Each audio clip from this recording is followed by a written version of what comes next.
Oh, hello! How are you? Happy Monday. It is March 9th, 2020. Woo! In some places, it's MILF Monday.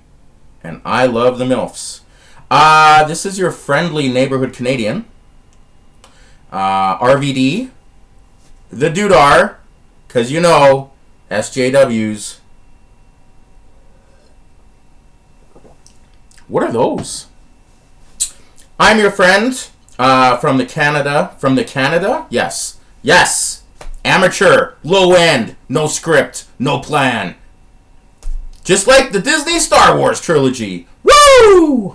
That's right.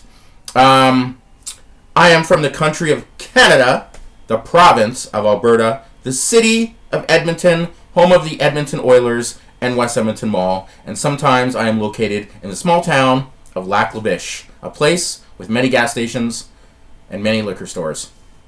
This is your pop culture news, movie news roundup for this week. Maybe the last couple weeks. I don't know. I'm still testing the waters on actually, finally, after these years of doing this little amateur low-end YouTube thing for my 10 friends in Puerto Rico, of a theme, of specifics, of a pattern of shows. Yes, finally, after all these years. Anyway, just wanted to talk a couple blah blah blah blah blah. See? This is what happens. This is how I roll. I just wanted to talk about a couple of things to start off our week on a very positive, happy note. Because I'm starting a new job this week. I'm super excited. Finally, I think I have secured the infinity gauntlet of jobs because I was being really nitpicky about it. And then I just quit a job that I was training at, and that's all. That's a story for another life. That's not for here. Okay, couple things I wanted to bring up. First, two big news items that happened today. Sadly, one of the most legendary, well-known, I would call him a character actor because Max von Sydow was never, like, to me, my generation, generations older than me, see him in a different light. But to me, Max von Sydow was always a great character actor of great gravitas and influence. Whether he was in David Lynch's movie Dune from the mid-'80s, whether he was in Extremely Loud and Incredibly Close, that movie from about 9-10 years ago. We all know him, most of us know him, as the priest in the scariest movie of all time, The Exorcist. And the thing about Max von Sydow, little story, is I've watched The Exorcist many, many times. That movie is scared me to a great degree, and that's a whole other story. I didn't realize, as smart as I think I am, it didn't dawn on me till about 10 years ago, maybe 15 years ago, when I was watching the special features on one of my special editions of The Exorcist, that Max von Sydow, when he filmed that movie, they aged him up by like 30 years at least. When I watched The Exorcist, I just assumed Max von Sydow was that old. And I never questioned it, ever.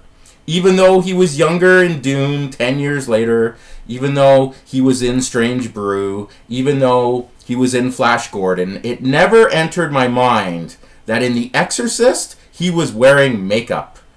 Such good makeup that many people thought he was in his 70s in that movie. Like, that's insane. So I always envisioned Max von Sydow as that elderly old priest fighting evil in the scariest movie of all time and a classic movie, The Exorcist. So may he rest in peace. Yes, he was just in Star Wars for a cup of coffee in The Force Awakens. Would have been nice if they would have explained a little bit about that. But, you know, J.J. Abrams doesn't explain anything. That's a whole other topic. That's a whole other subject.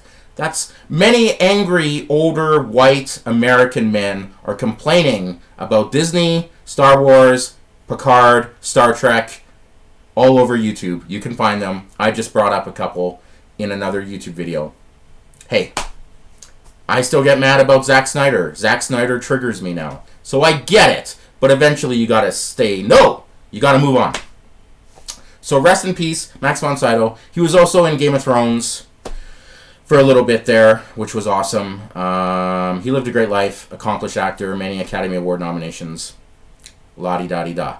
The other news event that happened was the new Black Widow trailer dropped this morning, I guess. I enjoyed this trailer. The first Black Widow trailer didn't excite me. It didn't get me going. Even though Scarlett Johansson is one of the best female actors of our generation by far, and she's one of the hottest women alive, let's be honest. And I enjoy a lot of her movies. And I enjoy Black Widow. Introducing Black Widow in Iron Man 2 was one of the best things about Iron Man 2. And yes, Iron Man 2 is a better movie than Iron Man 3, because Shane Black sucks for the most part. Iron Man 3 is the worst superhero movie of all time. I just wanted to bring that into this video. So, Iron Man 2 is entertaining. But anyway, Black Widow. It's been a part of the MCU for a long time, right? Now, this is MCU movie universe, not the comics, different kind of thing. But I think Black Widow will make a lot of money, and I think a lot of people will see this movie. And I think Black Widow is an important movie. But I think Marvel, that's my tribute to V, Marvel, the MCU, dropped the ball 2 specific times with this movie. The first, well, it's 2-in-1 kind of thing. It's like a 2-in-1 deal. Remember Toonie Tuesday? KFC? I miss those days. Even though it's Monday. Anyway. See? No plan. Black Widow is a movie we should have got before the events of Infinity War. I think the Black Widow movie coming after Captain America Civil War would have made better sense. I think the popularity of that character and what this movie seems to be about would have fit in better. Yes, this movie is a prequel and is going to explain more of her origin, more of her history, more of her backstory. Obviously, due to the events of Avengers Endgame, which hopefully we all know what I'm talking about, this movie coming out after that is weird. Just because what happened to her character. So, in my perfect world, where the Honky Tonk Man isn't the longest reigning Intercontinental Champion of all time, and the New Day didn't break Demolition's record for longest reigning WWF World Tag Team Champions of all time. Is this a wrestling video? No.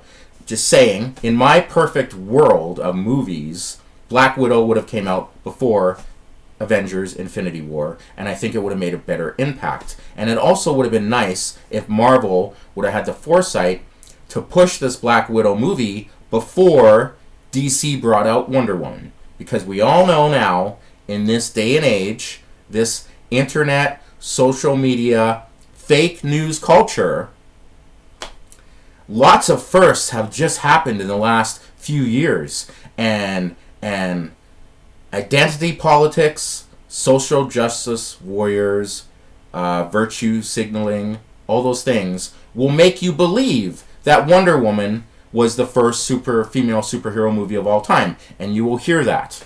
You will hear that in news stories. And hear how Captain Marvel is the second. And how Black Widow will be the third. And how Black Widow could have been number 1. But of course, if you use Google properly and you don't just look up Naughty America, or Kendra Lust, or Reagan Fox, or Alexis Fox, but that's a whole other thing, you would know that there was a movie called Supergirl in the 80s. Yeah, Supergirl. Yeah. And even though not a lot of people want to talk about these next 2 movies, Barbed Wire with Pamela Anderson does exist, and Catwoman with Halle Berry does exist. So there have been female-led superhero movies in the past. They just haven't been very successful. Marvel could have been super successful in history making, like when the Ultimate Warrior won the World Heavyweight title, WrestleMania 6 against Hulk Hogan, when he was the Intercontinental Champion, when the New York Rangers won the 1994 Stanley Cup thanks to Mark Messier and ending the curse of 54 years.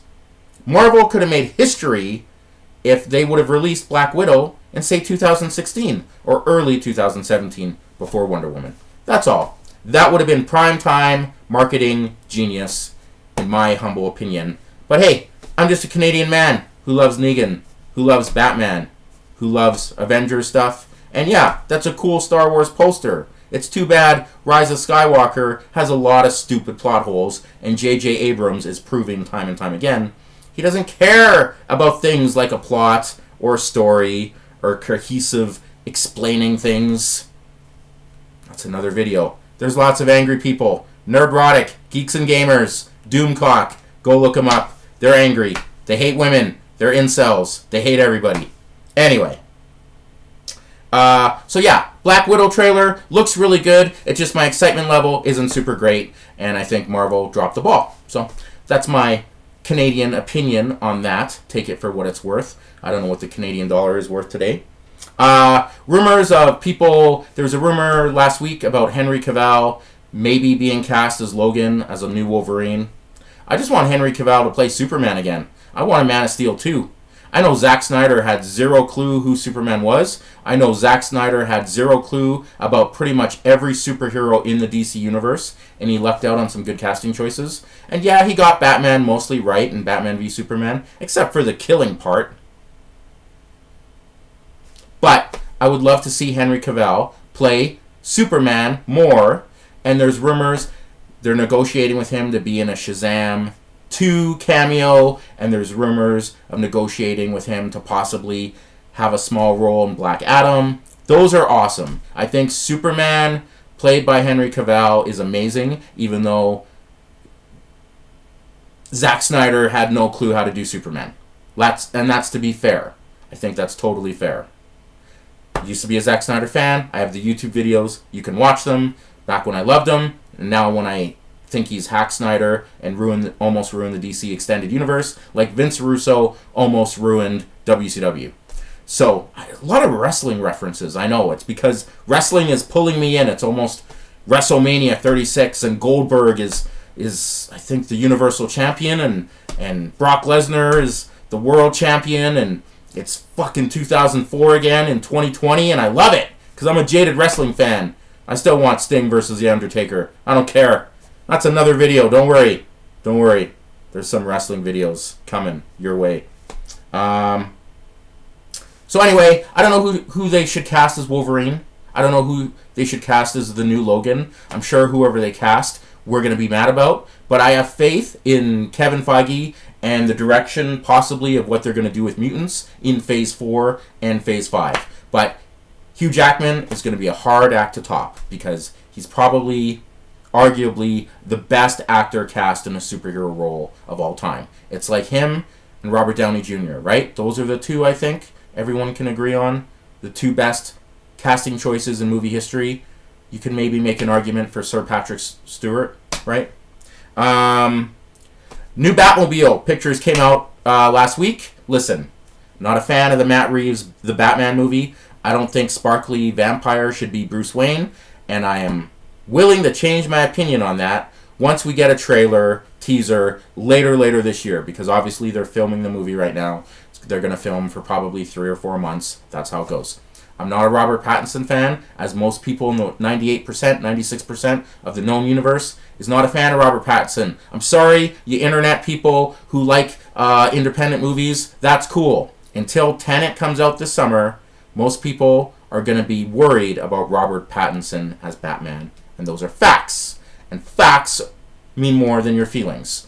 I wish J.J. Abrams would have taken that into account for the new Star Wars movie, Rise of Skywalker. Anyway, I'm not a car guy. I've never been a car guy. People know me in real life. People who've worked with me know a couple things. Know I like MILFs. Know I like Coca-Cola. No, I like shiny coins. No, I like collecting things. Guess what? I don't drive. I don't like to drive. I'm not a good driver. I'm not a car guy. So the new Batmobile to me looks like a muscle car that should be in a Fast and Furious movie. Maybe it'll be cool. I don't know. I'm pretty against this new Batman movie anyway, for lots of reasons. I've done YouTube videos about it. How does Matt Reeves take 3 years to come up with a Batman script? But at least they're surrounding Robert Pattinson with a whole bunch of actors, and maybe too many villains. But hey, Batmobile, to me, looks like a souped-up muscle car. I like my Batmobiles to look like tanks. I like my Batmobiles to look like weapons. That's just my personal opinion. You can disagree. That's cool. Hey, the internet is all about bonding together over the stuff we hate, not making alliances in the sand. Democrat, Republican. Hello, United States of America. It's 2020. Stop hating black people. Okay, a little bit about Rise of Skywalker, because there's a novel coming out that is explaining all these plot holes, all these missed opportunities that could have been in this movie. The Rise of Skywalker. Apparently Palpatine was a clone. Apparently Rey's father was a clone of Palpatine that wasn't Force sensitive and wasn't a viable host for the essence of Emperor Palpatine. Listen, I love Star Wars as much as most people. But a movie is a movie. And in movies, you need to see it. Most people like to see it. We don't like to hear about it. But in Rise of Skywalker, we didn't even hear about how Emperor is alive, really. Or, even Force Awakens. Why was Rey so talented in flying the Millennium Falcon on the first shot, and blah, blah, blah. If you have to read a book to explain a movie, the movie has failed you. And smarter men than me, Robert Meyer Burnett, John Campea, have explained this very valid point. A movie should tell you everything you need to know. Maybe make you wonder about a couple things. Maybe, I wonder what that is. I wonder what that is. But they should explain key points. And sadly, The Rise of Skywalker failed to do that. And J.J. Abrams continues his track record of pushing feelings and nostalgia and member berries versus a cohesive plot and story and explanations on stuff. He just doesn't care. He just doesn't care. So, and if you're a DC fan like I am, you should be worried if J.J. Abrams gets anywhere near fucking Superman or any DC property, because he can't be involved in the story writing, and he needs to be checked on his filmmaking, because I don't know what happened to him. Maybe it was the Star Trek movies that started to ruin him. But like Mission Impossible 3 is still one of my favorite J.J. Abrams movies, and I don't know what happened, because to me, Mission Impossible 3 was a great, entertaining, thrilling, well done, well explained movie. So I don't know what happened when he started making the new Star Trek movies and then went over to Disney. I don't know. But anyway, J.J. Abrams taking over any DC superhero property should worry you, because it worries me. We'll get into possible... Christian Bale, one of the greatest actors of our generation. Maybe the greatest actor of our generation. And you can make an argument that Christian Bale is the best Batman of all time. I personally think Ben Affleck, even for his limited amount of screen presence, proved to me, a lifelong Batman fan, that he was the greatest Batman I've ever seen on camera. But if you said Christian Bale, I couldn't argue that, because 3 of the best Batman movies we've ever seen proves that point. Christian Bale is a phenomenal actor. He's amazing. He's amazing. He's an Academy Award-winning actor. Probably should have a couple. He transforms himself. He dives into the role. And the fact that Christian Bale was interested enough to want to be the bad guy in the new Thor movie is awesome. I can't wait. And I don't think he's going to be covered in lots of CGI, because it's Christian Bale. We're going to see him. He might have some crazy hair and maybe some makeup and a little bit of a thing, but we're going to see Christian Bale as the bad guy in Thor 4. That's going to be awesome. I'm down with that. I'm down with that, because even though I'm pro DC, I still like Marvel and can respect what the Marvel Cinematic Universe has obviously done. And Marvel sometimes does do things very, very well. But Christian Bale as the bad guy in Thor 4, whoo! That makes up for Natalie Portman being the female Thor. Possibly. Yeah. John Krasinski still wants to possibly play Reed Richards in a Fantastic Four. We all know Fantastic Four are coming. We all know Phase 4, Phase 5. The plans are in motion. The first family of Marvel, Fantastic Four, finally could possibly be done right in the Marvel Cinematic Universe. Fantastic Four was the first ever Marvel comic. Stan Lee, all that stuff. They are royalty in the Marvel Cinematic, in comics and everything. But here's the thing. Reed Richards needs to be in his late 30s or early 40s. Reed Richards, I love that name for obvious reasons. He needs to have some presence. He's one of the most intelligent figures, men in the Marvel Universe, in comics. He needs to have that moving forward in the Marvel Cinematic Universe. So casting Reed Richards is very important, and I think John Krasinski could really pull that off. 10 years ago, if you asked me, I thought, and George Clooney would have been amazing. I think George Clooney would have looked perfect as Reed Richards 10 years ago. Fuck yeah. But I'm on the John Krasinski train. I hope that happens, because then you could get Emily Blunt, his real-life wife, to play Sue Storm, Invisible Woman. That's dream casting right there. That's for another video. Yeah. What else? Mandalorian Season 2 has finished production. They've wrapped. Mandalorian Season 1 was pretty effing awesome. And Baby Yoda rocks. And Baby Yoda has helped, it's hard, but it's trying to save Star Wars. Disney Star Wars is in a complicated place for many different reasons.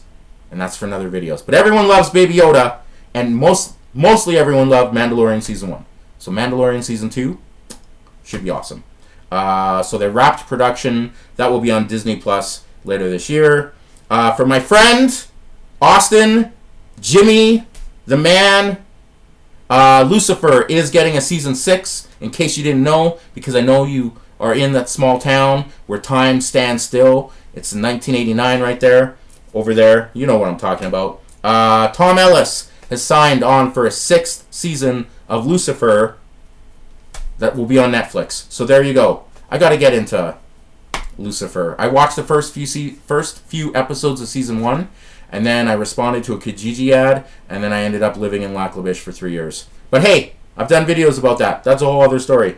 And it's also interesting that Christian Bale is the second movie Batman in our lifetime that has signed on to play an MCU bad guy.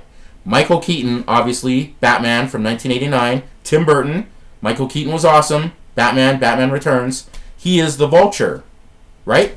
Spider-Man Homecoming. He's going to be in Morbius. He's probably going to be in the next Spider-Man movie, hopefully. Michael Keaton, Vulture. Well, now Christian Bale, as I just talked about, Batman from the Christopher Nolan Dark Knight trilogy, is going to play a mysterious Thor villain, which I'm sure we'll find out about in the next few months. That's pretty cool. 2 ex-Batmans are now major MCU villains. Huh, that's pretty cool. Maybe DC Extended Universe, we'll figure it out. Anyway, I think I covered everything I wanted to talk about. So thank you for watching this video. I hope you enjoyed it. I hope it made you laugh. I hope it gave you a little bit of thoughts. Maybe made you question life. My mental stability, possibly. Hey, that's fine. Happy Monday. If you watch this video, give me a thumbs up. Please. Give me a thumbs down if you want. Make a comment. If you're someone I know, type something. We can be friends on YouTube. We can talk. If you got a secret name, it's okay. I got a secret name. We all have secrets. We can all be James Bond if we want. We all can in November, because now that movie got delayed. Boom! Anyway, I'm RVD, the Dudar. This is my pop culture roundup for March 9th, 2020. Thanks for watching. Cheers. Have a great day. Peace.